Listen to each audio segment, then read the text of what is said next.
C'est une enquête étonnante et différente sur les dessous de la fondation de Bill Gates et Melinda Gates, sa compagne, emblème de l'accumulation de richesses et géant de l'informatique. Bill Gates est devenu en quelques années une icône de la philanthropie, un milliardaire très généreux, entend-on souvent. La réalité est beaucoup moins romantique. Avec nous pour en parler, Lionel Astruc, bonsoir. Bonsoir. Vous êtes l'auteur de cette enquête intitulée La Fondation Bill et Melinda Gates. Donc, on va d'abord essayer de comprendre, avant de voir pourquoi il n'est pas si généreux que cela, ce milliardaire. Que fait-il avec sa fondation? Qu'apporte-t-il et dans quel domaine, dans quel secteur et dans quelle région du monde d'ailleurs?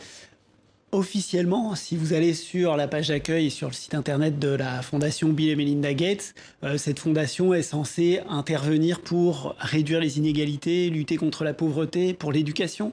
Elle intervient en fait dans des secteurs qui sont assez variés, l'agriculture, la santé, etc. Et en fait, c'est cette multiplicité aussi d'actions, cet éparpillement qui a longtemps entraîné une forme d'opacité. Alors, dans les années 2000, donc, le milliardaire, cofondateur de Microsoft avec Paul Allen décide de se consacrer uniquement, on le dit bien, uniquement à sa fondation. Il a promis de léguer 95% de sa fortune à des associations. Est-ce selon vous une idée reçue et pourquoi ? Je ne remets pas en question sa promesse, mais moi je suis journaliste, je m'intéresse aux faits. Ouais. La réalité montre que sous prétexte en disant se dépouiller au profit des pauvres, en réalité, il continue à s'enrichir. Ouais. Voilà, puisque donc entre 2011 et 2018, sa fortune est passée de 56 milliards à 90 milliards de dollars. Mais il y a une technique, un mécano financier pour effectivement faire en sorte de continuer à s'enrichir tout en donnant l'impression de donner, d'être généreux. Et moi, ce que j'ai voulu faire, c'est effectivement démonter ce mécano et montrer que vraiment, à chaque étape, il y a quand même beaucoup à redire. Alors, quel est ce système qui lui permet de s'enrichir tout en se donnant l'image d'un Robin des Bois? Je trouve que, moi, ce qui m'a d'abord surpris quand même, c'est que si on se dit généreux, la première chose, c'est qu'on donne son propre argent, on ne donne pas l'argent des autres. Et là où Microsoft est vraiment grand champion, c'est quand même l'évitement fiscal. Une enquête du Sénat américain montre que, Microsoft a placé dans ses filiales à l'étranger 92 milliards de dollars et refuse de les rapatrier. Pourquoi? Parce que s'ils les rapatrient, ils vont payer 29 milliards d'impôts. Donc ça, c'est une perte pour le Trésor américain. C'est une perte donc pour l'action dans le domaine de la santé, de l'environnement, etc. Pour d'autres États aussi d'ailleurs, pour le Trésor, oui, d'autres États, par absolument. ricochet. Là, je ne cite que les États-Unis. Il y a dans certains pays, l'évitement fiscal est équivalent, voire supérieur à ce que donne la fondation. Donc déjà, cet argent qui ne va pas au fisc, aux États, au gouvernement, qui pourrait être investi dans des actions éducatives, sociales, de santé, d'agriculture, en fait, il ne le donne pas. Donc on peut avoir l'impression qu'il ne donne rien de sa poche. C'est vrai, c'est l'impression que ça peut donner. Il faudrait faire une sorte de grand calcul mondial pour le montrer, mais l'hypothèse, c'est qu'effectivement, il donne en tout cas peu de sa poche. Et c'est là qu'intervient le deuxième étage de cette fusée, qui est le trust de la fondation. C'est quoi le trust de la fondation? Alors, en fait, la fondation, elle est adossée à un fonds de dotation et elle ne dépense que les dividendes des investissements de ce fonds de dotation. Et donc, ce qui est intéressant, c'est d'essayer de voir quels sont les investissements de ce trust. En fait, donc, on l'a compris, l'argent n'est pas donné directement, il est d'abord investi dans les entreprises. Mais alors, dans quoi est-ce qu'on investit? Coca-Cola, McDonald's, également les industries fossiles, l'extraction minière, etc. En fait, on a vu que ce trust de la fondation Bill et Melinda Gates, il a investi dans 35 des 200 entreprises les plus grands émetteurs de CO2 dans le monde. Là, ce que vous êtes en train de nous dire, c'est que ça fonctionne en gros, cette fondation, comme une multinationale, comme une entreprise. Oui, et c'est assumé. C'est-à-dire que justement ce grand mouvement qu'on peut appeler le philanthrocapitalisme, et dont Bill Gates est vraiment le père, si j'ose dire, il assume le fait qu'il faut passer par les multinationales, par les entreprises privées pour réussir la philanthropie.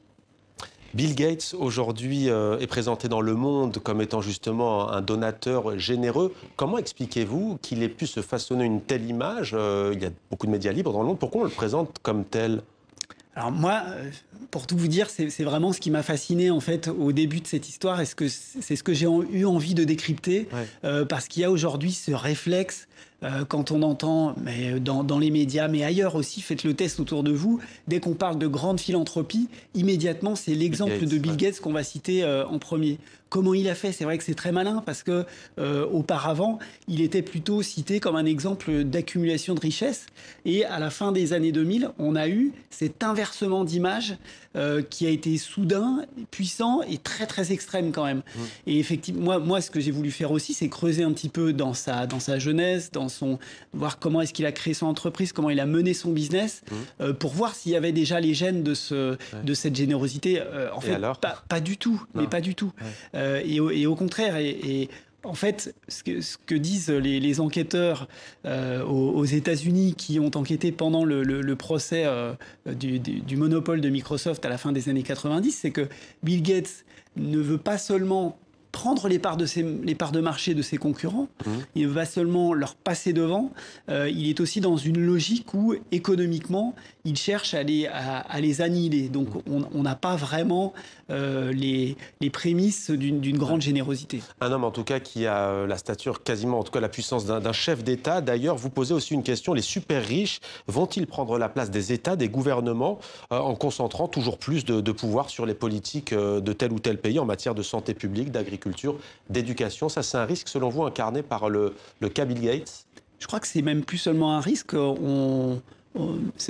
On l'a déjà à faible échelle, mais petit à petit, ça va gagner au fur et à mesure que ces ultra-riches vont utiliser cette forme de philanthrocapitalisme pour faire du lobbying et pour intervenir directement dans la politique des pays. Prenons l'exemple de l'Afrique. Bill Gates, à lui tout seul, est plus riche que chacun de 45 des 48 pays d'Afrique. Je veux dire, pour lui, c'est un terrain de jeu. Comment il s'y prend ensuite pour faire valoir l'idéologie qu'il a portée lui-même en haut de cette pyramide? Eh bien, il investit en masse, ou il donne en masse, dans des organisations internationales, dans l'agriculture, dans la santé, etc. Et ensuite, eh bien, il dit, bah voilà, moi je vous donne de l'argent parce que voilà ce en quoi je crois. Les OGM plutôt que l'agroécologie, les vaccins plutôt que certaines méthodes naturelles, etc. Quelques mots juste pour finir. Est-ce que toute fondation caritative est-elle coupable de servir les intérêts comme ceux que sert Bill Gates, enfin des fins personnelles ou autres? Non. Parce qu'on en a en France, hein. Il y a Bernard Arnault, François Pinault, il y a la Fondation Vuitton. Oui, alors moi vraiment je distingue et je pense que c'est même au cas par cas, il faut aller voir ce que font ces fondations. Alors bien sûr, il y a du philanthrocapitalisme, Bernard Arnault en est un exemple, mais il y a aussi des fondations qui font un travail extraordinaire et qui est d'intérêt général et qui est indispensable. Merci beaucoup d'avoir été avec nous, Lionel Astruc, pour répondre à nos questions. Donc, l'art de la fausse générosité de Bill et Melinda Gates, c'est aux éditions Actes Sud. Merci.